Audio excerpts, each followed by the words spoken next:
Okay, joining me today for the interview is Tim Stuart. Tim is the head of school at the International Community School in Addis Ababa, Ethiopia. Previously, Tim had served as the executive director of strategic programs at Singapore American School. He's also been a high school principal in Singapore and also as well as Jakarta. He's been an international educator for most of his career, having served in Ethiopia, of course, Turkey, Switzerland, Indonesia, and Singapore as well. He is also the co-author of the book Personalized Learning in a PLC at Work. He is the editor of the anthology Global Perspectives, which highlights PLCs at work in international schools. He's also contributed book chapters to other anthologies. And of course, Tim is a well-known speaker.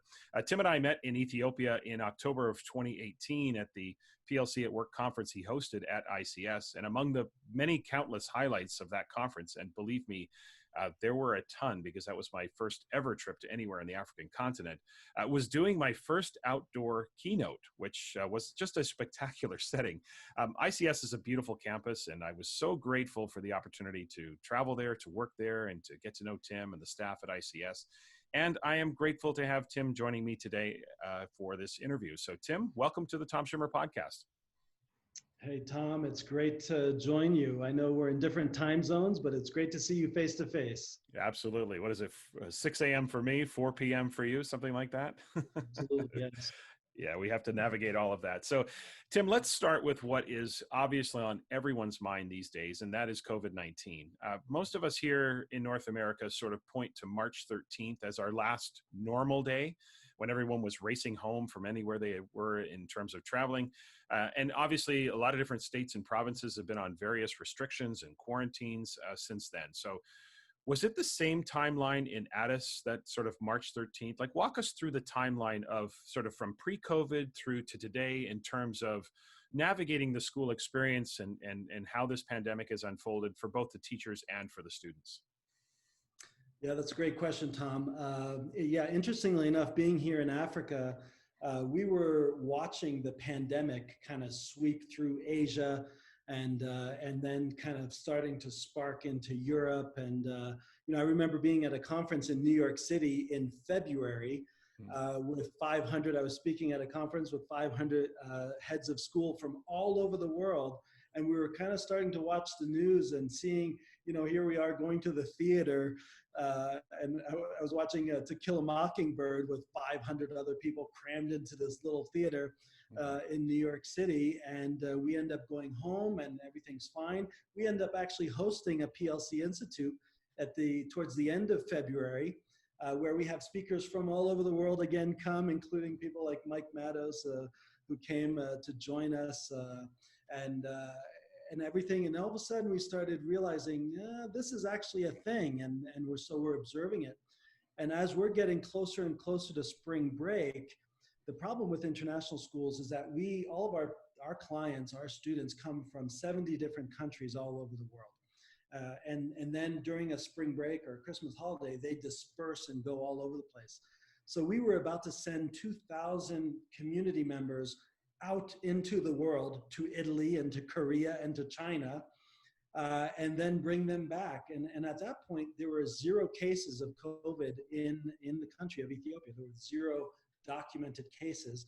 But on March 12th, we were just about to release, to finish for spring break. And we said, if we send out all of our teachers out and they go all over the world and then they come back to Ethiopia, we're going to be actually culpable and actually responsible and liable, if you will, for having brought COVID into the country, a country where the medical infrastructure is such that getting COVID here was certainly, at least at that time, certainly not a desirable outcome.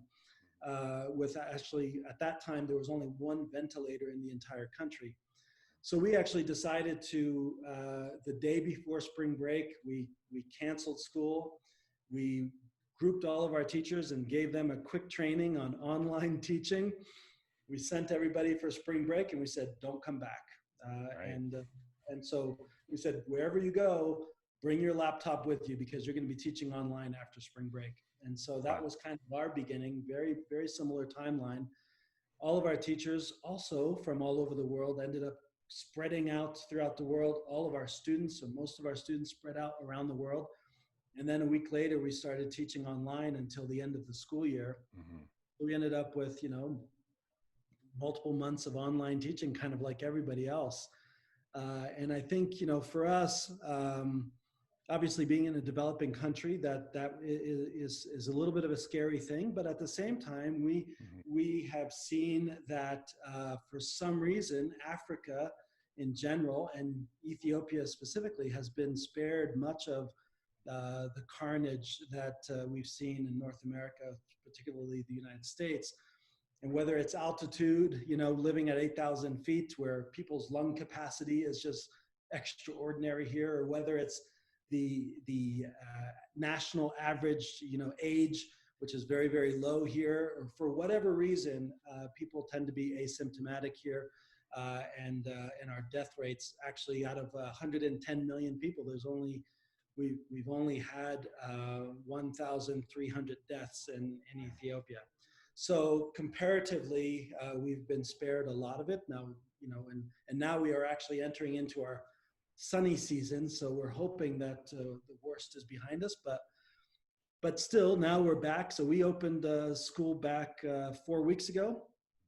So we're on campus, all of our students wearing masks, all of our teachers wearing masks, social distancing, taking temperatures at the gate.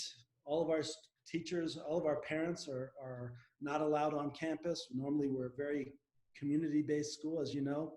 And so far we've been very fortunate that the cases that we've had in our community have been quite minor, and we've been able to do contact tracing and isolate them before any kind of spread. So we're considering ourselves very fortunate. Obviously, a face-to-face educational experience is a luxury that we all want, but these times have changed, and I think that the dial has shifted educationally. So it's going to be fascinating to see the global shift. This is one of the first times in the last forever that there's been a global situation that will change education forever. Yeah, no kidding. Tim, that must be I'm thinking back to when you had to make that decision. You are the head of school, therefore, ultimately it is your decision. But can you just maybe help us understand, are you in contact with anyone else in terms of like local government, State Department?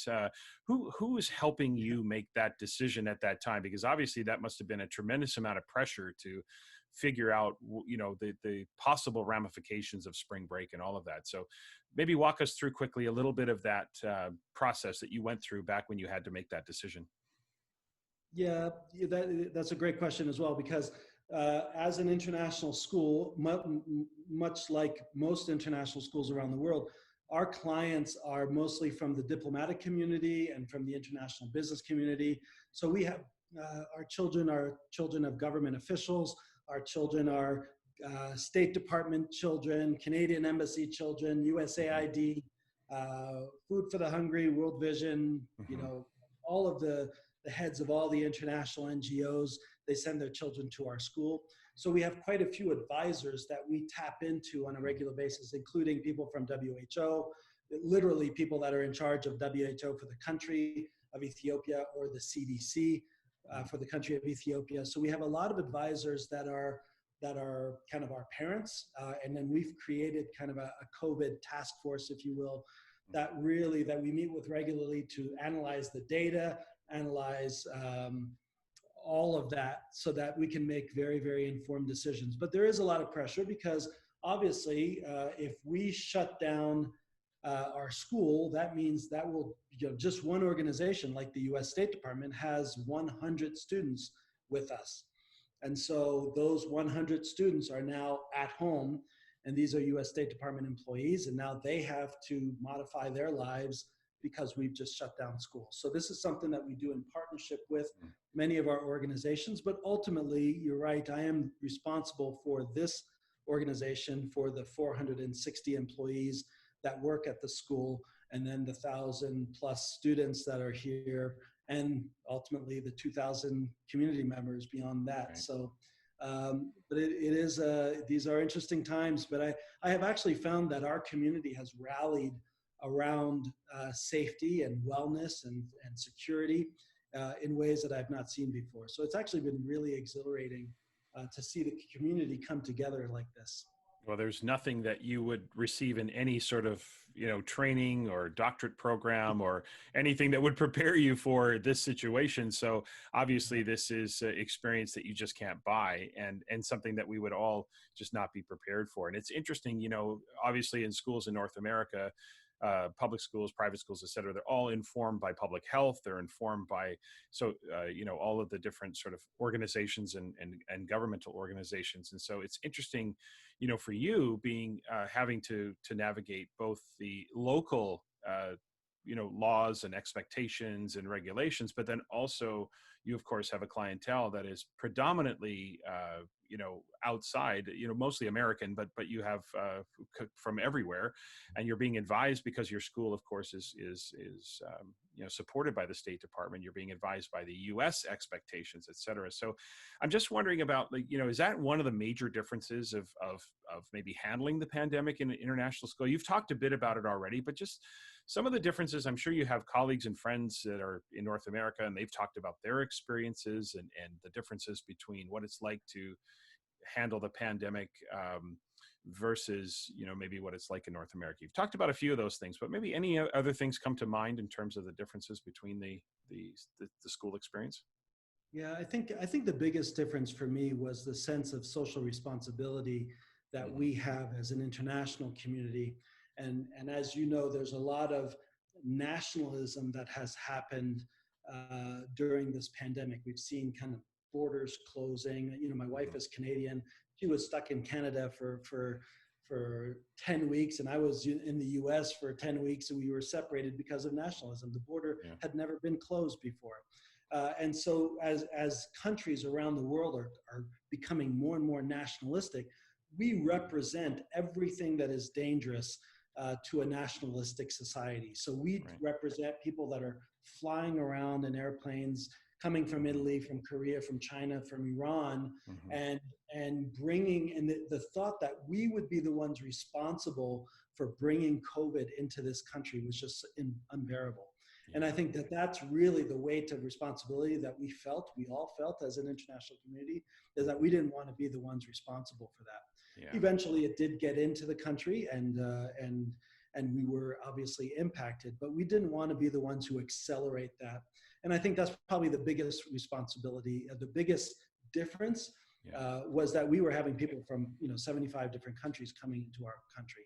With regards to our protocols and our COVID playbook, we follow a lot of the same ones that you would be using in North America, Right. because we're following with the CDC and the WHO, as well as the Ethiopian government's criteria for reopening. And I think the other thing is we are all here by choice. As an international school, our students and our parents choose to be here. And so when we opened up our campus, but we provided the opportunity for those who wanted to start completely online. So we still currently, we have about 560 students or so on campus right now, but we have 300 plus students who are actually still studying online, and they may still be in Canada or in North America, and will be coming at some time in the future.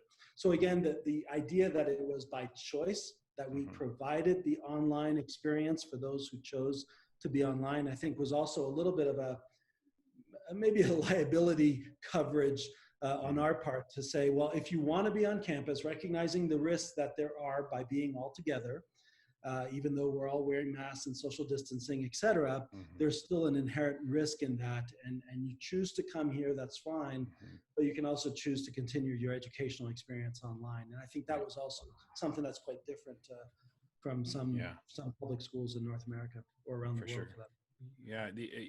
I'm also thinking about staff. One thing I've learned about international schools is that there is a fair amount of turnover every year in terms of staff, just finding other places to work and going on a new adventure around the world, and trying to onboard new staff in this environment. So what was that like this, especially this fall, when you probably did some hiring prior to COVID, and then all of a sudden you've got to bring people on campus for this fall or at the start of school. So What was that like? And what were some of the challenges you faced in trying to bring staff into Addis and get them connected to the school as new staff members? Yeah, it was quite an ordeal. Many of our staff members that we hired, you're right, we hired them Yeah, starting in October. Our hiring season starts in October for the yeah, following year.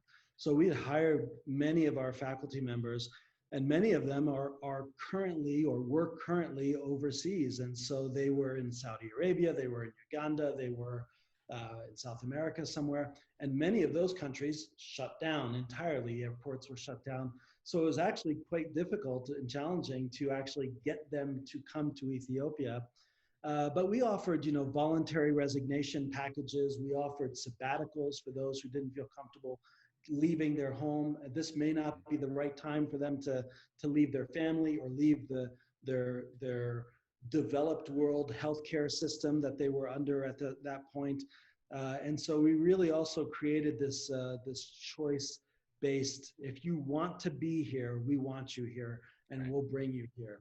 But Yeah, it's not for everyone. yeah, And so we had to also kind of offer options for people who just wanted to take a year off and say, hey, listen, I'm going to travel, around Europe for the time being, and I'll come in a year. We provided those opportunities for teachers as well. yeah. So let's continue on this thread with international education. I mean, Tim, we certainly are all trying to navigate COVID, and hopefully we can get back to some sense of normalcy sometime soon. But I want to pick up on this, on the thread of international education, because I'm just, I've been fascinated by it for about a decade now, because I had my eyes opened in 2011. In 2011, I did my first international workshop, and it was in Ho Chi Minh City at Saigon South International School. And I'll tell anybody who will listen to me, if I knew this international teaching was a thing back in 1991, I would have been all over it. I would have been so gone. So let's talk about your journey, Tim. Let's talk about why international education. What was it about international education that you found initially alluring, and then what has made you stay international all these years? Yeah, so for me, I'm one of the fortunate ones whose parents moved overseas when I was a young boy. So my parents moved to France when I was 4 years old. So I grew up internationally. I grew up in the French school system, and then when I was in high school, ultimately went into an international school in Germany. So I'm a product of international schools Right. in that sense. And then I went off to university in the U.S., did my student teaching in the U.S. in the Chicago area, and just realized very quickly that the kids that I understood the most, the kids that I was going to have the most impact with, were international kids. Were kids who had a hard time answering the question, "Where are you from?" They were the kids who spoke multiple languages. They were the kids who had been, like me. By the time I was in ninth grade, I had been to 8 different schools in 4 different countries, Mhm. and I think it was important for me to be in a school environment where I could actually relate to kids in a better way or in a deeper, more meaningful way than maybe somebody who had grown up in the same town their entire lives. So for me, it became quite natural that I wanted to teach internationally, and I started teaching in Turkey, then moved to Switzerland, and then went back to the States for a bit to do my doctoral work. And then I ended up in the US for a couple of years on the Navajo reservation. I ended up in Gallup, New Mexico as a high school principal there. Loved that environment. And then Jakarta, Singapore, and now here in Ethiopia. So for me, it's been 27 years of just absolutely loving all the variety of students that I've been able to work with, the variety of teachers. It's been the thrill of a lifetime. Yeah. I mean, obviously, other than the obvious, which is, living abroad and just being able to be in all of these different places, let's take the focus more generically and just say, like, what do you see as the biggest upsides to teaching internationally? Like, at the risk of maybe generalizing a little bit and stereotyping, are there certain maybe characteristics of people who might find international teaching, appealing in theory, but ultimately it doesn't really go well for them? Like, in other words, I guess what I'm asking is, Yeah. what are the upsides of teaching internationally, and who shouldn't consider going international, if you will? Yeah, that's a fantastic question. You know, I I'll say this, as somebody who hires a lot of people, there are several things that I will never hire somebody. When they bring this up in an interview, I'll say, yep, sorry, this is not for you. Two things. One, if they're running away from something, Yeah. if they're running away from a bad situation, it's like, I just got to get out of my town. I got to get out of my community.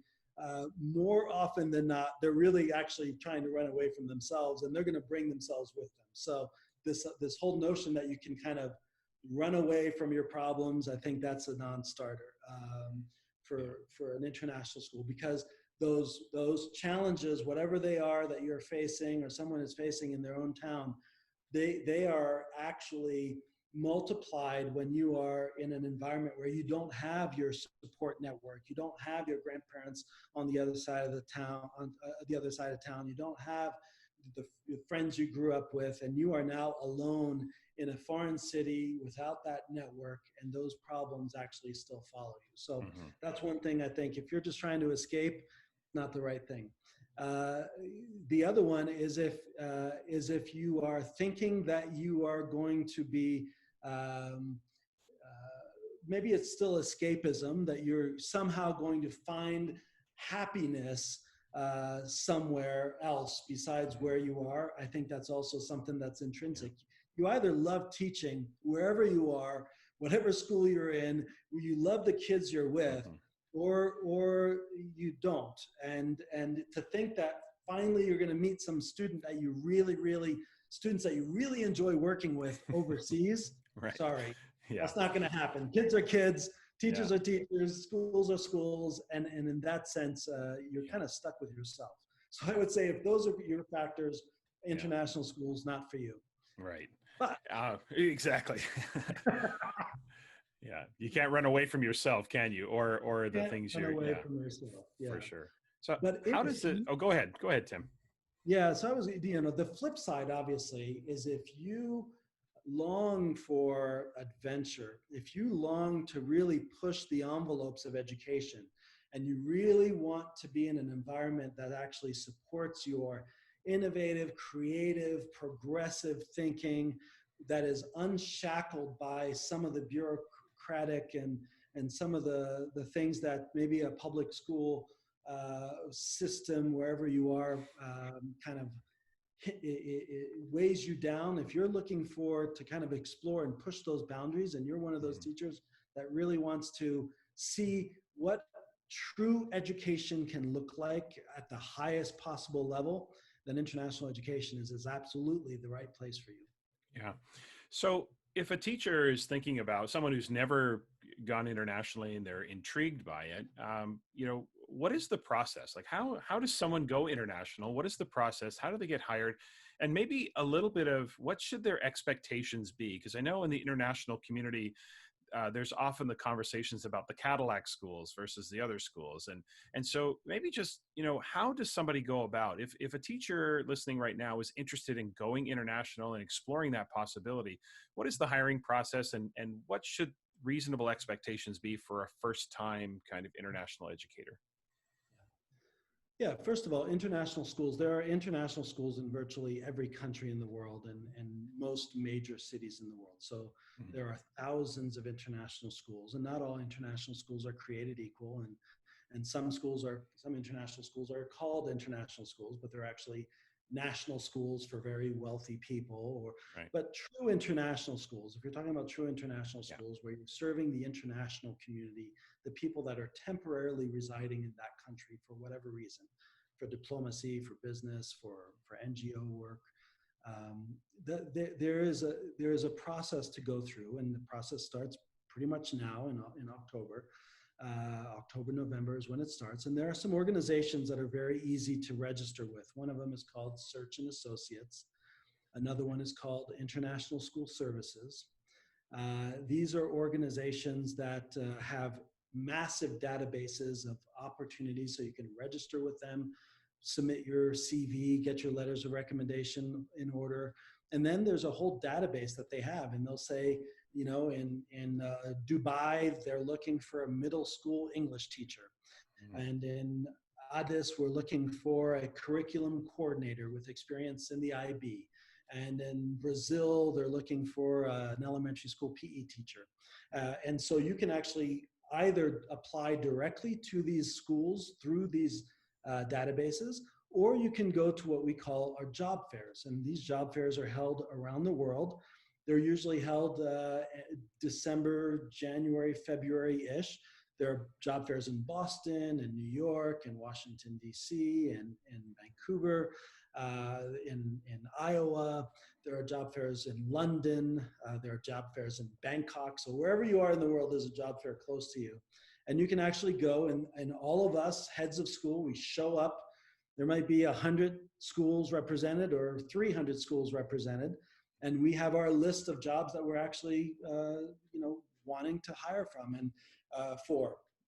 And so people show up at our little booth and say, hey, I'm a middle school English teacher. I'm looking for a job in Africa. And we set up an interview, we talk, and we offer jobs right on the spot. Wow. So that's kind of to get into the system, that's a great way to get a face-to-face with somebody like me who is actually hiring. I may have 16 positions to hire for the next year. And if my position aligns with your experience, we may strike a deal, and I'll sign a contract, and you're able to come. And these packages, if you're looking kind of just comparatively, our packages are extremely competitive in terms of what we actually provide. I mean, people pay a lot of money to send their kids to our schools, and so therefore we have pretty generous packages, including flights to and from your home of record, including free housing and health insurance, all of that kind of stuff. And then, but the biggest aspect or the biggest benefit from a package perspective is the ability to save money. Right. If you are basically, imagine being paid at the same rate as you would in a North American public school, but there's zero tax in most of these places. You don't pay any taxes, and you don't have any expenses. Right. And so virtually, barring your TGIF money and your day-to-day expenses, most of your income is savings. So I think that's, from a financial perspective, that's the benefit. For sure. No wonder international educators get to travel so much. They have, that's good. So I want to shift one more time here, Tim, because I know that personalized learning is a passion of yours. In the book, Personalized Learning in a PLC at Work, you, along with Sasha, Mike, and Austin, did something I thought was very clever, and that was turning the 4 guiding questions of a PLC into first-person questions for learners. What do I want to learn, and how will I know I've learned it, et cetera. I think it's a really brilliant structure to cultivate student agency. So I'm going to start with an open-ended question, and that is, how did your passion for personalized learning develop, and sort of what was the inspiration to write about it? Yeah, thanks, Tom. Thanks for your kind words on that. When I was at Singapore, in Singapore American School, we became a PLC exemplar school during my tenure there as high school principal. And so we were what we would consider a pretty highly effective school. And we were our teachers were meeting in teams and asking the 4 critical questions. Our students' achievement was going up and up and up. And we were firing on all cylinders from a teacher control perspective. But we started to ask ourselves, were we actually asking the right question, number one? When we are saying, what do kids need to know, understand, and be able to do? We had an answer. It was our guaranteed and viable curriculum. It was our learning targets, et cetera. But we started asking ourselves, is this actually what they need to know, understand, and be able to do in order to be successful and thrive in this ever-changing world?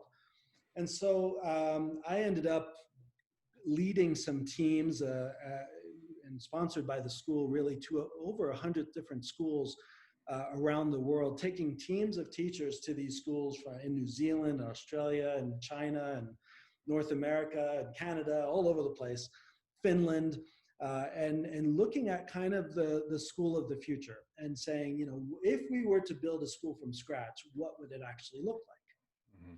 And that's where this notion that actually the big difference between what we were doing in Singapore when we had teachers asking and answering the 4 critical questions, the big difference when we were looking at the most innovative and progressive schools around the world was that the students were actually in control of their own learning. And it was just this paradigm shift that I and my teammates started saying, we are in trouble, because right now our students are achieving at very, very high levels when it comes to standardized tests, when it comes to AP and IB and all of these kinds of external examinations, because we knew exactly what they needed to know, understand, and be able to do, and we were getting them there. But our students actually didn't know how to learn themselves. They had no learning how to learn skills. And if they were, more open-ended problems, and if you ask them to apply their learning, yes, you could take a multiple choice physics test and do extremely well on it. But if you were actually to apply that physics into something more innovative and creative, our students were actually stopped. And I remember visiting, in a part of this research that I was doing, visiting all these schools, I actually visited about 100 universities around the world as well, and asking them what was the secret sauce, like how do we get more of our kids into your top universities, et cetera. I was meeting with the dean of the college of the dean of admissions at Stanford University, and I introduced myself, and we had set up an appointment. I met with him, and he said, "Oh, you're from the 800 Club," and I said, "Well, what do you mean the 800 Club?" He says, "Well, there's so many kids from Singapore who get 800 on the SAT that we just call you the 800 Club. We can't tell your kids apart." And I said, "Well, what do you mean?" He says, "Well, to be frank, your kids are boring." And so they were getting perfect SAT scores, yeah. They were getting perfect GPAs, but actually Stanford University was saying they're actually boring and they're actually not distinguishing themselves. And so these two things combined really made us realize that we needed to not just create well-rounded kids who actually had a solid foundation, a base of kind of academic skills and knowledge, but they actually needed to be pointy in terms of pursuing their passion and interest. And so it's out of that the idea of personalization, personalized learning, and student agency really crystallized in my mind. And then started saying, well, actually, we are a PLC school. This learning process that we already have in place with regards to teacher agency and teacher learning process, meaning asking and answering the 4 critical questions. Right. What if we actually turned that around and had the students ask the same questions? And so that's kind of how it ended up. That's how it was born. Yeah, I think it's brilliant, and the lesson from Stanford University is one that should be well taken around the world, including North America, where teachers and principals and parents and kids can think that. And I mean, obviously, you have to have a fairly high achievement level or GPA to get into Stanford. We recognize that. But the idea that that's the only thing, that myth that the only thing that matters is your GPA, you clearly were told point blank that is not the case, and that you have to have that well-roundedness in your I would say resume, but in your transcript or in your application process. So let's talk a little bit about what's happening at ICS now. Obviously, like a lot of things, personalized learning is a work in progress.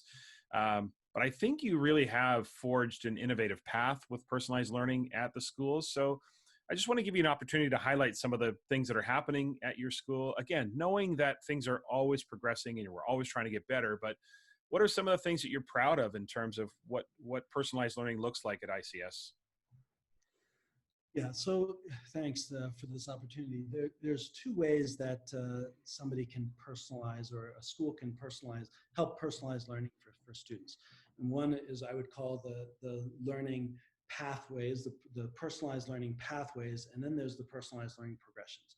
And I think both of these are super important, but there's an easiest place to start. And the easiest place to start, and this is where we've started, is the personalized learning pathways. And what that means is that students need to be given the opportunity to actually personalize the direction of their learning. Basically, question 1, what is it that I want to know, understand, and be able to do? And so what we've done is created what we call PLEX, which is personalized learning experience. And we've basically dedicated the last 5 weeks of the school year for students to actually begin with question one. And so we end all of our academic courses, all math, science, social studies, history, etc. They're done 5 weeks before the end of the school year. And our students go into what we call Plex. And so they sit down with an advisor and they say, what do I want to know, understand, and be able to do? Okay, I want to understand how things fly. And so now they're embarking on this personalized learning quest, and they're starting to do research, and they're starting to actually pursue their interests, their passions, et cetera, et cetera. Now we have clear academic standards that they have to demonstrate mastery of. So we call these our transdisciplinary skills. And we're saying, well, regardless of what your passion is or what you're going to pursue as your point of interest, you are going to be doing academic research writing. So you're going to, and this is going to culminate after 5 weeks into an academic paper. You're going to cite your research. We're also going to be looking at data. So you're going to be doing data analytics as a part of this. You're also going to be presenting, and you're going to have presenting skills. You're also going to be collaborating, so you have collaborative skills. And so we have criteria that they need to, benchmarks, if you will, that they need to demonstrate mastery of that are what we would call transdisciplinary. So whether you're looking at aeronautical engineering, whether you're looking at 18th century Russian poetry, or whether you're looking at exercise physiology, you have clear academic transdisciplinary standards that you're demonstrating mastery of. But it's all driven by your question one and your question two, because now you have to ask, as a student, you have to ask, how am I going to demonstrate that I understand how things fly? So now I'm going to be building a drone out of popsicle sticks or whatever it is. So now I understand the laws of aerodynamics, and I understand gravity, and I can demonstrate, actually apply it to my learning. And then I'm also asking question three and saying, what am I going to do when I'm stuck? Yeah. What am I going to do when I'm not learning anymore? So now I'm developing basically the RTI skills that I'm actually personalizing my own interventions and saying, so what are the resources that are available to me? How do I actually find the answer if I don't know where it is? How do I actually get additional support? And then asking question four, what am I going to do when I already know it? And that launches us down a deeper inquiry, deeper learning, and deeper quest or pursuit of passion. So again, these questions begin what basically frame what we call the learning process, which is actually the most important lesson, regardless of learning how things fly. It's actually learning how to learn. And this is the way you go through this process to learn how to learn. Is that not the, I've said for years, the best preparation for university or life after high school is understanding myself as a learner, because of, the university experience is so hands off in many ways. And you really do have a lot of time where you need to be disciplined. You need to understand yourself. You need to learn how to learn. I think such a valuable lesson. So would that be the advice you would give to somebody who is, inspired by the idea of personalized learning, but doesn't know where to start? Like where would they start? What advice would you give a teacher? Would it be that pathway, trying to find ways to help students along that pathway? If they wanted to start tomorrow, or they wanted to start next week with trying to personalize, what are some first steps or baby steps that teachers could take in order to begin this journey of personalized learning? Yeah. Actually, I would actually recommend, if you're thinking about becoming that innovative, progressive school, you've got to start by becoming a PLC. And to me, that is where you start. That's where you start the journey. You have to have teams of teachers who have absolute clarity as to what they're learning, what they want students, or what they need students to know, understand, and be able to do. You have to have clarity as to what you're going to expect as evidence to demonstrate mastery of whatever the learning target is. You have to have clear intervention strategies, and you have to have clear extension strategies for kids who already know it. That's actually where you start. And if you kind of move down the innovative path before you're ready, before you actually have this PLC down pat, you are actually going into the wild, wild west of innovation. So, so let's say you are now a PLC. You've done the hard work, you have collaborative teams in place, and you have a guaranteed and viable curriculum. You have your assessments that are aligned to your learning targets, and you have your intervention strategies. You have all of that. Now, I think there's two ways that I'll recommend. First, you start by actually releasing the questions one by one. Mm-hmm. So, and we recommend in our book, we recommend that you actually start with question 4. There is no reason why a collaborative team should be thinking or creating ways for kids to extend their own learning. Students should be extending their own learning. That's a place. You should release question 4. So once you have question 4, students should now be saying, now that I get this, I've already demonstrated mastery of this learning target. Now what do I want to do? How am I going to apply it into the real world? How am I going to make real life connections with this thing? How am I going to actually go beyond the curriculum because of what I'm interested in, So students should always be able to have agency over question 4. Mm-hmm. And then I would go to question 3. We design all these interventions for kids who are struggling, and yet often it's the student who's not at the table. The student needs to be developing the skills necessary to get out of the learning pit. So students need to own question 3, and you can do it gradually by releasing.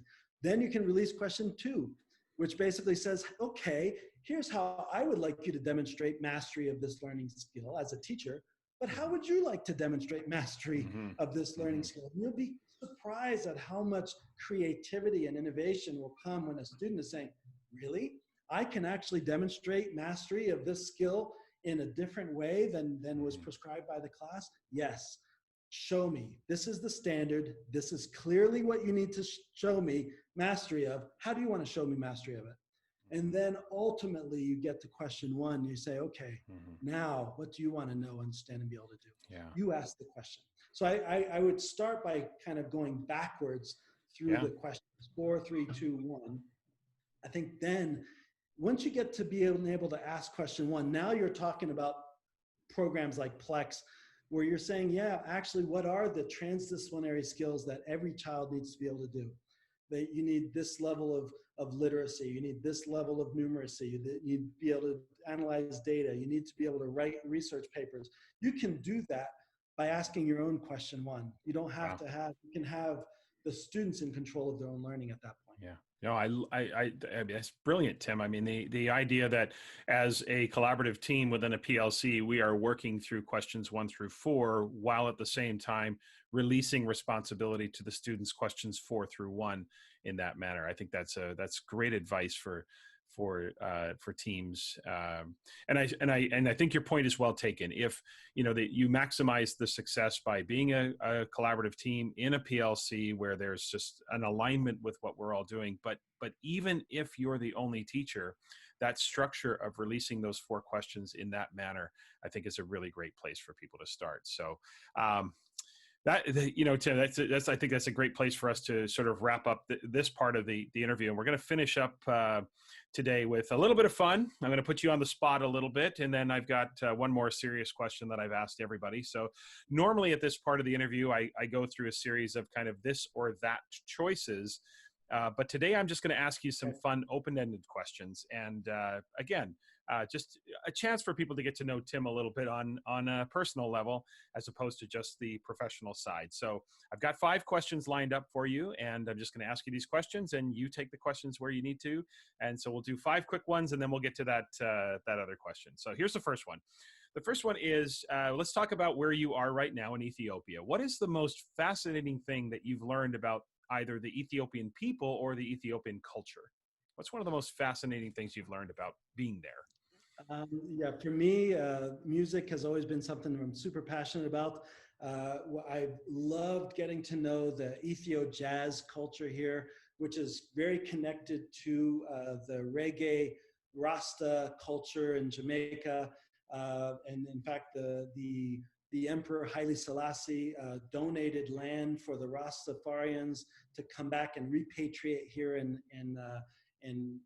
Ethiopia. And so there's a really cool blend of Ethiopian jazz and Rasta reggae that I just love here. And it's a fascinating cultural experience. Well, I remember when I was there a couple of years ago, you took us to the jazz club, and I was just like, this is a phenomenal place with amazing musicians, and we're in Ethiopia, and it was really fantastic.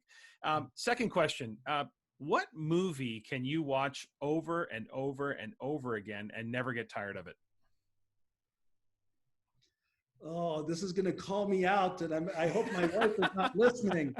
Uh, Gladiator. Gladiator is Gladiator. my movie. I just love that movie. I can watch it over and over and over again, and it's just Yes. one of those things that it's that combination of love and heroism Yeah. and just pure passion. I just love it. Yeah, that the intensity of that opening scene Oh my yeah. goodness. Are you not entertained? All of That's it. how I feel like sometimes as a superintendent, There you go. There you go. Okay, question 3. What is the lamest dessert that people try to pass off as a dessert? The lamest dessert that people, well, I'm sorry. I grew up in France. And so, if I'm thinking desserts, I'm thinking French pastries or whatever. But I'm just saying, the desserts in Asia, I have a really hard time with things that are jiggly and rubbery and, passed off, except for, I mean, the best dessert in Asia is obviously mango sticky rice in Yeah. Thailand. That is the phenomenal dessert. But everything else, Yeah. I'll go to a French bakery instead. There you go. You don't want your dessert still moving 10 minutes after you put it down, right? Okay, here's one. I'm going to put you on the spot a little bit. What's the most ridiculous way that you've been injured? Oh, come on, Tom. No. So I was well, okay, no, I'm going to go down this path. So I was speaking at a conference in Kuala Lumpur, and I was living in Jakarta at the time in Indonesia, and so I was leaving for this conference. It was a head of school conference. I was going to speak at it and everything, but there was a golf tournament as a part of this administrative conference, and so I didn't want to show people that I had my golf bag, ready to go along with my suitcase. So I had my golf. But anyways, I ended up going to this conference, and we're playing a round of golf when we should be at actually, a workshop. And the heavens open up, and it is raining so hard, like it only can in Malaysia, and everything just got flooded in the whole golf course. And I, swung and shanked, and the ball just went so far out in the middle of nowhere. So I was running to go and get my ball because it was raining so hard.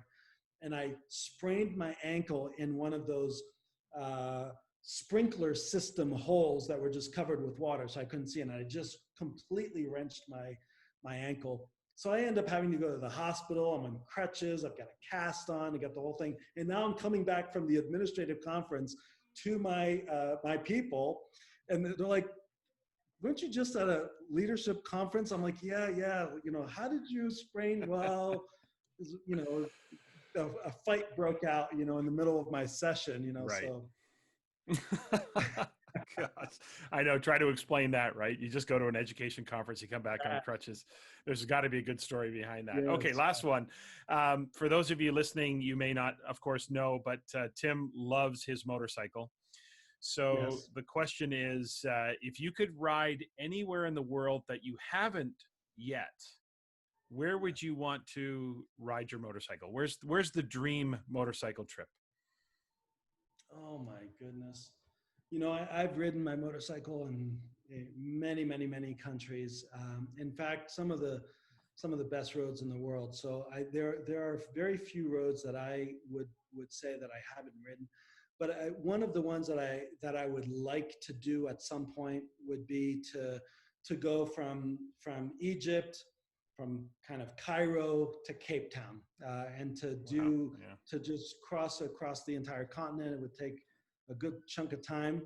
But I think the riding in Africa is kind of the last frontier for motorcyclists, and full of wonder and adventure. So that to me is a bucket list item for sure.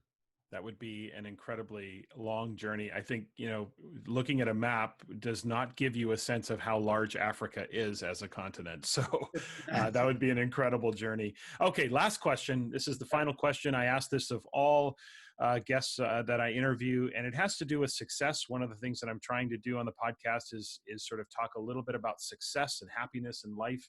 And so the question that I've asked everyone is this: if a random person stopped you on the street and asked you, what is your definition of success? How would you answer them? What would you say?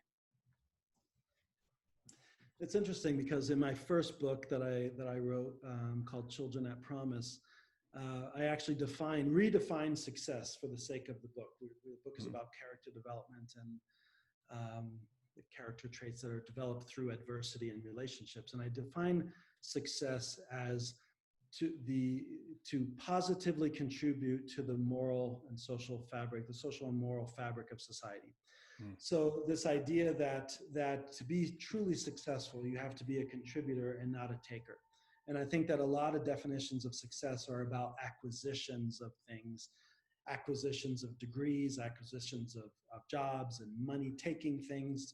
And I just believe that success is about giving things, and it's about contributing things. Yeah. And so that's kind of how I've lived my life, is about, being successful and hanging out with successful people who are contributors to the moral and social fabric of our society. And I think that's, I hold that very dear.